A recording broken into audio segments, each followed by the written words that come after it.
أعوذ بالله السميع العليم من الشيطان الرجيم. بسم الله الرحمن الرحيم. الحمد لله تبارك وتعالى نحمده ونستعين به ونستغفره ونعوذ بالله من شرور أنفسنا وسيئات أعمالنا. من يهده الله فلا مضل له ومن يضلل فلا هادي له، وأشهد أن لا إله إلا الله وحده لا شريك له، وأشهد أن محمدا عبده ورسوله صلى الله عليه وسلم. يا أيها الذين آمنوا اتقوا الله حق تقاته ولا تموتن إلا وأنتم مسلمون. أما بعد، فإن أصدق الحديث كلام الله تعالى، خير الهدي هدي محمد عليه الصلاة والسلام، وشر الأمور محدثاتها، كل محدثة بدعة، وكل بدعة ضلالة، وكل ضلالة في النار. وما قل ودل خير مما كثر وألهى، قليل يغنيك خير من كثير يطغيك، وإنما توعدون لآت وما أنتم بمعجزين. SubhanAllah, I have had this dry cough for about 6 weeks now, since I came back from my vacation, and it's the third time to have the same cough actually. It's very dry and constant, and it never stops. And the only thing that stops this cough is to have cough drops in my mouth. Like, I went to my room to have a cough drop in my mouth, like holes, holes. If you just take it off, I will start coughing again. It's a little bit funny, like you just put the cough drops, you stop coughing. Once you get it out of your mouth, you cough again. I don't know what's that. Like, even if I'm giving a halaqah that's long, like for example the new Muslims class, we give the class for an hour and a half, from 7:15 until Maghrib time. We just sit down together. And then this cough drops, it melts. Like I swallow the whole thing, and then after some time in the class, I start coughing again. Subhanallah al-Azim. So I ask Allah subhanahu wa ta'ala to heal everybody who is sick. Allahumma ameen ya Rabbil Alameen. Inshallah ta'ala. So what I wanted to discuss with you tonight, inshallah ta'ala, is something from Kitab Riyadh al-Salihin that everybody knows of. Because today we were discussing about some fiqh issues related to prayer, right? And the first scene in the story that we narrated today is that the Prophet ﷺ heard that some families were fighting together, and he decided from among his Sahaba, and he decided to go to their city with some of his companions to reconcile, to bring about some reconciliation. And he took some of his companions with him. And then after that, they decided to host him, ﷺ, and he got late for the prayer, and then Sayyidina Abu Bakr led the prayer, the story that we narrated today in Jum'ah Khutbah. So what I wanted to reflect on today is the first scene, which is the importance of reconciliation among the Muslimin. Because what I said today, if we don't reconcile and we have hatred between each other in our community, any two people, no matter how evil they are, no matter how good they are, we will be disabled. We will never be able to move forward with our community. And that's why Nabi sallallahu alayhi wa sallam gave it the priority over the prayer. Because, for example, if it's a Dhuhr prayer, he has time until Asr prayer to pray Dhuhr. There is still time. But to reconcile between two people, it has to be done now. Because if you don't go now and solve the problem now, they might start fighting and kill each other, and it will be a bigger issue. So from Kitab Riyadh al-Salihin, inshallah ta'ala, I will recite with you the ayat and hadith and try to reflect on them briefly, inshallah ta'ala. The first ayat that we have tonight is that Allah subhanahu wa ta'ala knows the nature of some people, not most of the human beings. Some people, their nature is, if they are doing something good, they try to show off and they try to tell people about what they're doing. And when they discuss the good stuff that they're doing, they raise their voices, right? So it's okay in front of everybody in the coffee shops. But if they are doing something bad, you see them all the time whispering to one another. You see them whispering to one another because they know that they're wrong, and people will judge them. And that's why Allah subhanahu wa ta'ala said, لا خير في كثير من نجواهم. Subhanallah.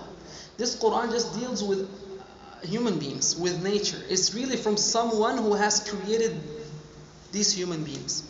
That He knows this is our nature. That He's saying, لا خير في كثير من نجواهم. There is no any good in most of their secret talks. لا خير في كثير من نجواهم إلا except من أمر بصدقة أو معروف أو إصلاح بين الناس. Except for those who command صدقة, charity, أو معروف, anything that's good, أو إصلاح بين الناس, or reconciliation among people. Subhanallah. If you see two people whispering, most of the time it's not something good. But actually sometimes some people whisper to reconcile between two brothers, to reconcile between two groups. And we still have lots of these fights in our community. May Allah subhanahu wa ta'ala reconcile between all of us. Allahumma ameen ya rabbil alameen. But some other people also, they like to hide their charity, which is something so unique. It's okay to give charity in front of people. In tubdu sadaqati fa ni'imma hi. If you give sadaqah in public, it's good. Ni'imma hi. Thumbs up. That's good, mashallah. وَإِن تُخْفُوهَا. But if you hide it, وَتُؤْتُوهَا الْفُقَرَاء, and you give it to the needy, فَهُوَ خَيْرٌ لَكُمْ. خير. It's even better for you. وَيُكَفِّرُ عَنْكُم مِّن سَيِّئَاتِكُمْ وَاللَّهُ بِمَا تَعْمَلُونَ خَبِيرٌ. So that's the first ayah that we have with us. The second ayah is actually between the spouses, a husband and a wife. And you know what? Because you're your wife, and I actually wanted to say something about marriage, because lots of our youth nowadays, they really think it's better to be single. They think it's better. Wallahi, it's not. Because being single and damaging please listen to what I'm saying carefully, damaging the concept of a family and replacing this concept with the couple concept is not something Islamic at all. It's something that we learned from other cultures.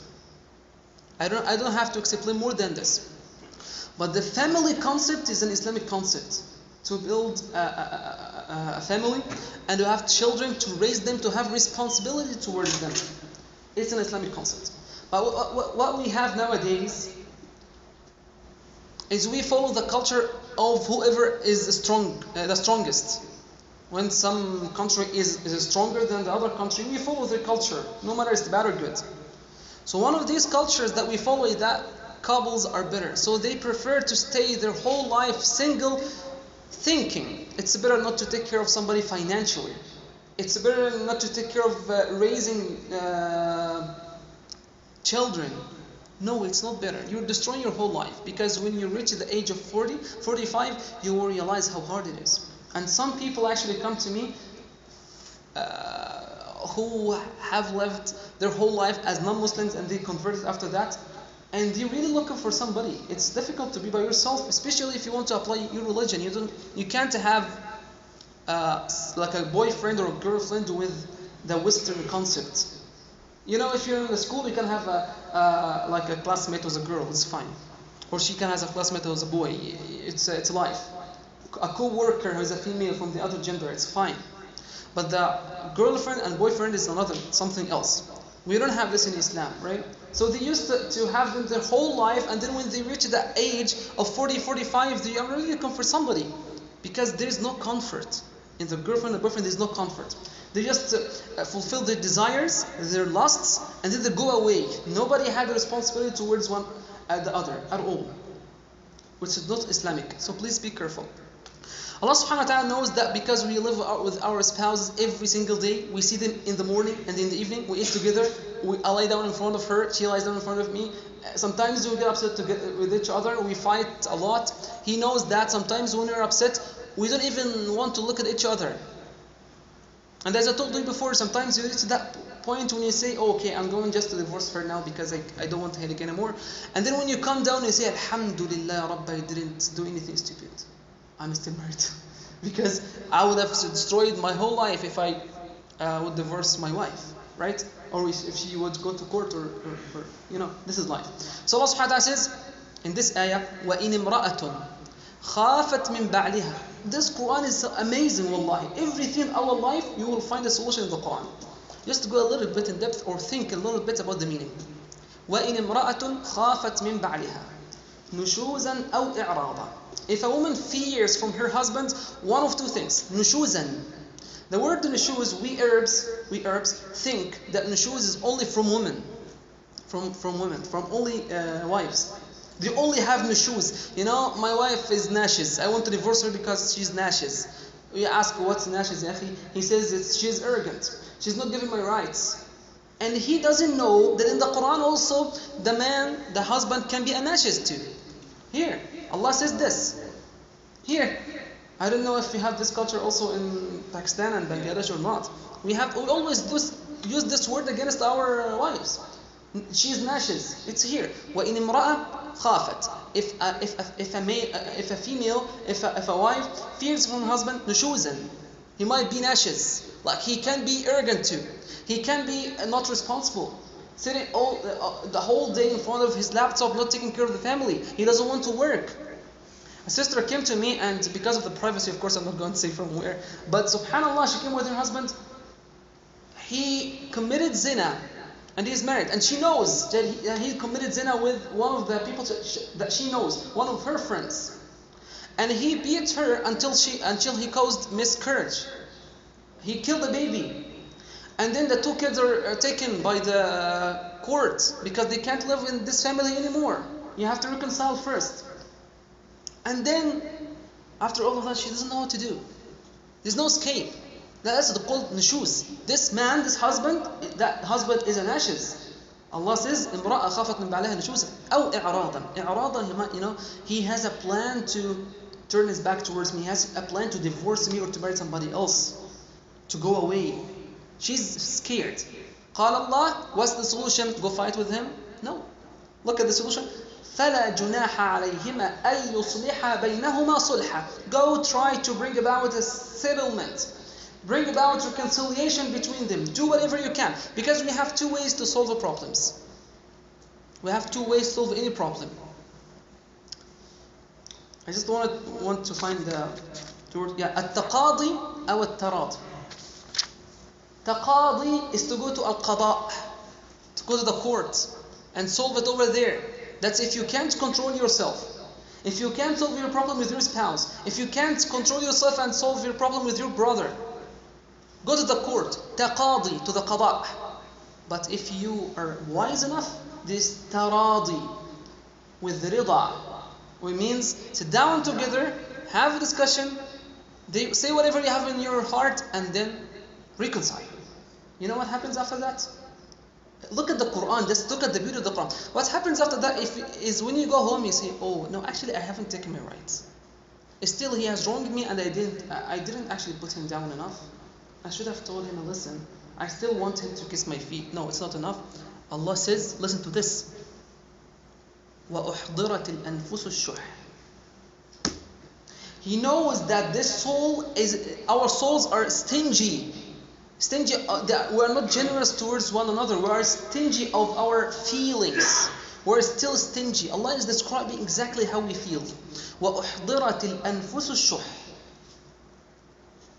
There's nothing that's more clear than this. I go home and I think, oh no, I still want to teach him a lesson. No, it's not enough. That's not enough. I want everybody to see him being disrespected or mistreated or whatever. Allah said, وَأُحْضِرَتِ الْأَنفُسُ الشُّحَّ وَالصُّلْحُ خَيْرٌ. Reconciliation is khayr, and our souls are stingy towards one another. We don't have good feelings toward one another. There's no generosity in feelings. قال الله فاتقوا الله وأصلحوا ذات بينكم. Sorry for my tone, but that's exactly how the ayahs would be recited.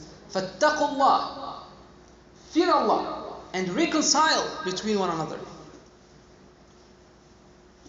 Next ayah. قال الله عز وجل in Surah Al-Hujurat.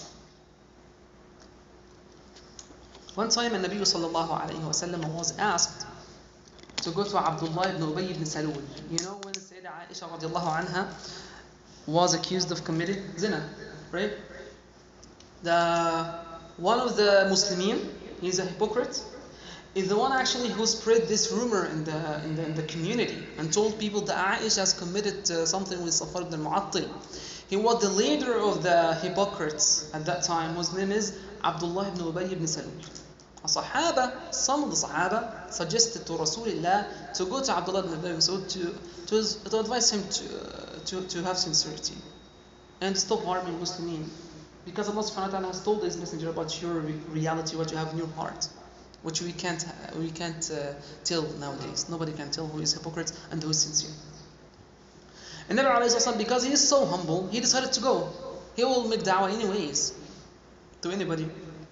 Then he went with his ride. He was riding a donkey, sallallahu alayhi wasallam, with his ride. Back then, they didn't have cars. And it was a dusty area. And he was riding his horse or his donkey or whatever. And some dust, Abdullah ibn Salul was standing with some of his friends at the corner, some of his friends, and Rasulullah sallallahu alaihi wasallam is coming, and he looked at him and said to his friends, لَقَدْ أَذَانِ رِيحُ حِمَارِكَ. He said, actually, the smell of your donkey, the smell of your ride is not a good smell, ya Muhammad sallallahu alaihi wasallam. It's okay, the donkey doesn't smell good, but you shouldn't say this to Rasulullah sallallahu alaihi wasallam. You know, donkey is not something that smells good, but you shouldn't say this to Rasulullah. So it means you have some problem in your hearts. One of the Sahaba of Rasulullah sallallahu alaihi wasallam, he got upset and he said, "Wallahi, لحمار رسول الله أطيب ريحا منك." The donkey, the smell of the Prophet's ride is better than your own smell. Look at this. Then some people from this side got angry. Some people from that side got angry. They started to fight. Allah subhanahu wa ta'ala revealed the ayah. وَإِن طَائِفَتَانِ مِنَ الْمُؤْمِنِينَ قُتَتَلُوا وَأَصْلِحُوا بَيْنَهُمْ. Whenever two groups of the Muslims fight with one another, reconcile between them. Right away. Reconcile between them. It's so beautiful ayat.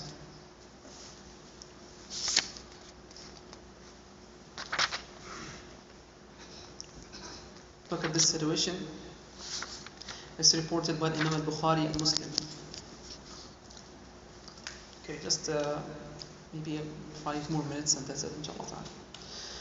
من صحيح البخاري and Muslim عن سيدة عائشة رضي الله عنها قالت: سمع رسول الله صلى الله عليه وسلم صوت خصوم بالباب عالية أصواتها وإذا أحدهما يستودع الآخر ويسترفقه في شيء وهو يقول والله لا أفعل. Nabi ﷺ was in his house one time, and he heard 2 people at the door of his house fighting together. One of them has lent the other some money, and he's asking to pay him back. And the other guy who borrowed the money doesn't have money. Like, he's really in need, he doesn't have money, he has lots of responsibilities. So he was begging him to put his debt a little, like, you know, just I have to pay $10. Okay, I'll just pay you 7 because I don't have more than this. He was يستودعه ويسترفقه. Please be nice to me. I have children to take care of. Just put down something from the debt. And he says, والله لا أفعل. I swear by Allah I will not do that.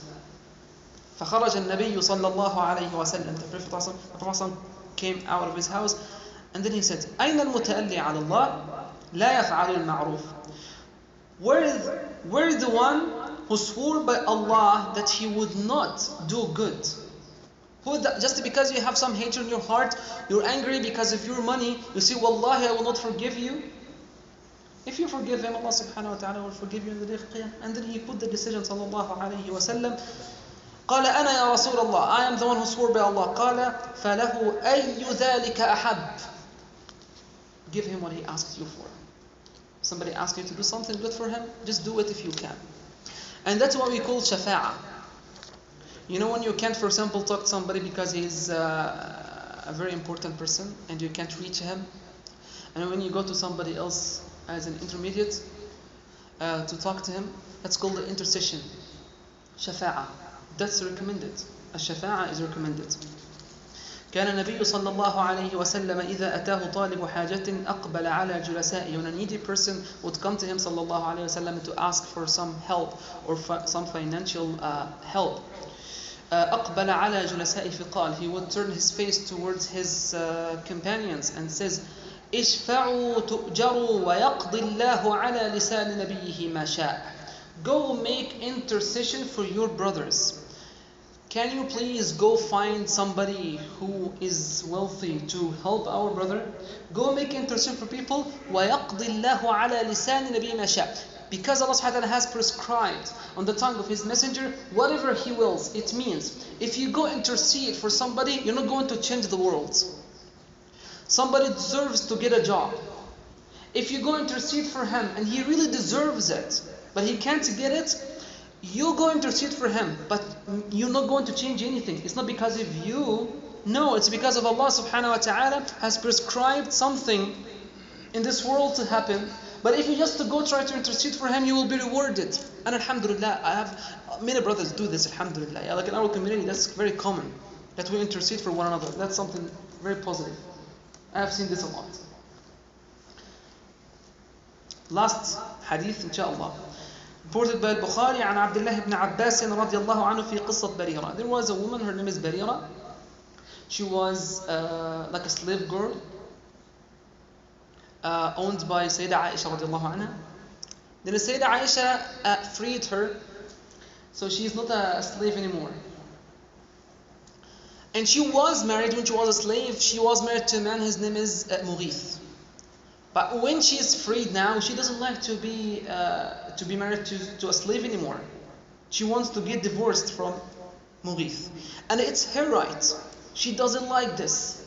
If she doesn't want to divorce, she can go for khula. She came to Rasulullah sallallahu alayhi wa sallam. I don't want to live with a slave anymore. I'm not a slave. I'm now freed. Alhamdulillah. Can I just get khula ya Rasulullah? فقال النبي صلى الله عليه وسلم لو راجعته, I am interceding for him. Could you please go back to your husband? It's my intercession. صلى الله عليه وسلم. He doesn't have to. قالت يا رسول الله تأمرني? Is it a commandment?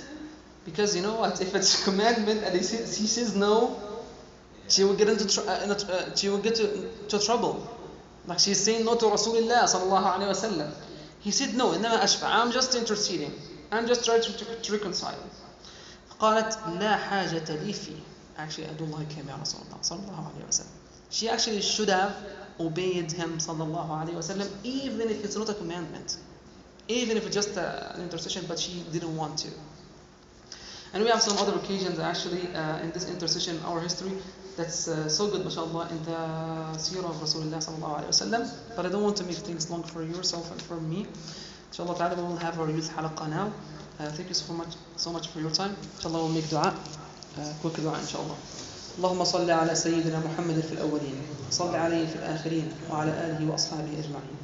اللهم ألف بين قلوبنا اللهم ألف بين قلوبنا اللهم ألف بين قلوبنا وأصلح ذات بيننا وأصلح ذات بيننا وأصلح ذات بيننا وانزع الغل والحقد والحسد والبغضاء من صدورنا.